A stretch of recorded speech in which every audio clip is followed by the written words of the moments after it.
दिन में तू ना हो वो दिन ही नहीं, जिस जीवन में तू ना वो जीवन नहीं। नीति वचन 24 अध्याय का 30 और 31 वचन। मैं आलसी के खेत के पास से होकर निर्बुद्धि मनुष्य की दाख की बारी के पास होकर जाता था, तो क्या देखा कि वहां सब कहीं कटीले पेड़ भरे हुए हैं और वहां बिच्छू पेड़ों से दब गई है और उसके पत्तर का भाड़ा गिरा गया है। एक अच्छा खेत के बारे में ये विवरण करते हैं। उस खेत अभी बर्बाद हो चुका है, कांटे आगे हैं, बिच्छुए आगे हैं। अच्छा जो खेत था वो बर्बाद हो गया है। इसका मतलब वहां जो उस खेत का मालिक आलसी का काम किया, बिल्कुल उस खेत पर ध्यान नहीं दिया, इसलिए वहां पर उन्होंने आशीष को खोया है। वैसे ही हमारे परिवार में भी यदि हम आशीष को प्राप्त करना तो आलसी में नहीं रहना मेरे प्यारों। खास करके नौजवानों से आज मैं कहने के लिए चाहता हूँ, काम नहीं मिला यही हम हमेशा कहते रहते हैं।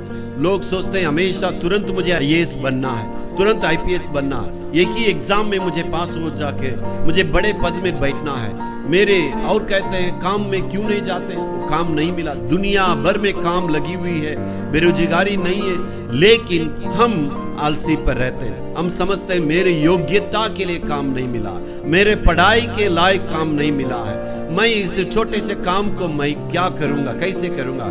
मेरे प्यारों, छोटे से छोटे काम करके देखिए, परमेश्वर आपके पढ़ाई के लायक, आपकी योग्यता के अनुसार ऊंचे स्थान में जरूर रखेगा।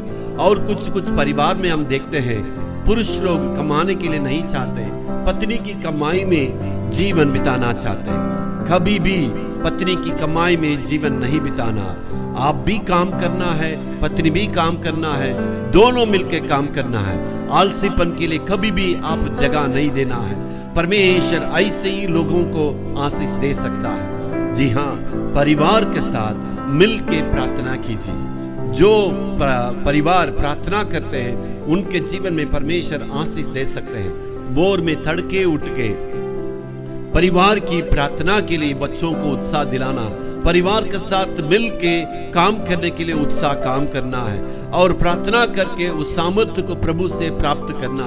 जो कोई सुबह उठ के प्रार्थना करेंगे उस खेत को, उस परिवार को परमेश्वर जरूर आशीष देंगे। इसका मतलब जिनके जीवन में प्रार्थना नहीं है वो आशीष नहीं पाएंगे। इसलिए मेरे प्यारों, प्रतिदिन सुबह उठ के प्रार्थना करके प्रभु की आशीष को प्राप्त करेंगे। Hallelujah, hallelujah.